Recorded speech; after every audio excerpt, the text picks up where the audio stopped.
Jesus Christ యొక్క రియాలిటీని, Jesus క్రైస్ట్లో ఉన్నటువంటి ఆ యొక్క గొప్ప బ్యూటీని ప్రకటన గ్రంథము ప్రత్యక్షంగా మనకు చూపిస్తుంది. చాలా మందికి మైండ్లో ప్రకటన గ్రంథం అనగానే భవిష్యత్తు, ప్రకటన గ్రంథం అనగానే ఇవి అవి గుర్తుకొస్తాయి. అఫ్ కోర్స్ వాటికి కూడా దీంట్లో స్థలం ఉంది. కానీ రియల్గా revolution is not about future, revolution is all about Jesus Christ. ప్రకటన గ్రంథం అంతా కూడా యేసుక్రీస్తుకు సంబంధించినటువంటి ప్రత్యక్షత.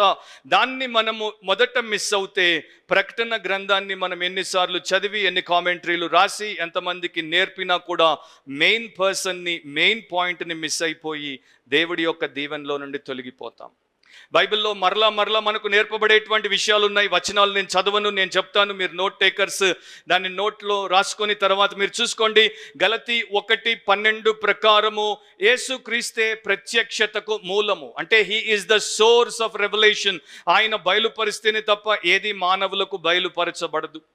లూకా 24:44 ప్రకారము బైబిల్లో ఉన్నటువంటి సారము, లేకపోతే బైబిల్లో ఉన్నటువంటి అంశము యేసుక్రీస్తే. The object of all revelation is Jesus Christ. మోషే ధర్మశాస్త్రం కావచ్చు, ప్రవక్తల గ్రంథాలు కావచ్చు, కీర్తనల గ్రంథాలు కావచ్చు, అన్నీ కూడా ఎవరి గురించి మాట్లాడుతున్నాయి?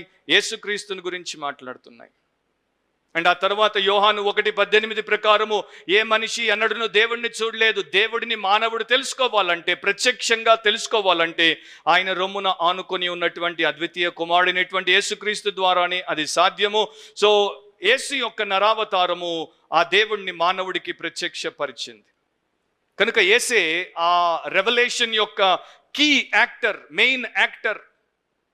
సో మన ఫోకస్ అంతా కూడా జీసస్ మీదే ఉండాలి.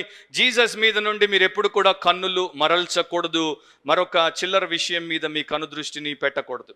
సో రెవల్యూషన్లో యేసు యొక్క వ్యక్తిని చూస్తాము, యేసు యొక్క పవిత్రతను చూస్తాము, యేసు యొక్క ఉద్దేశాన్ని చూస్తాము, ఆయన వాగ్దానాన్ని చూస్తాము, ఆయన ప్రాధాన్యతలను చూస్తాము, ఆయన శక్తిని చూస్తాం.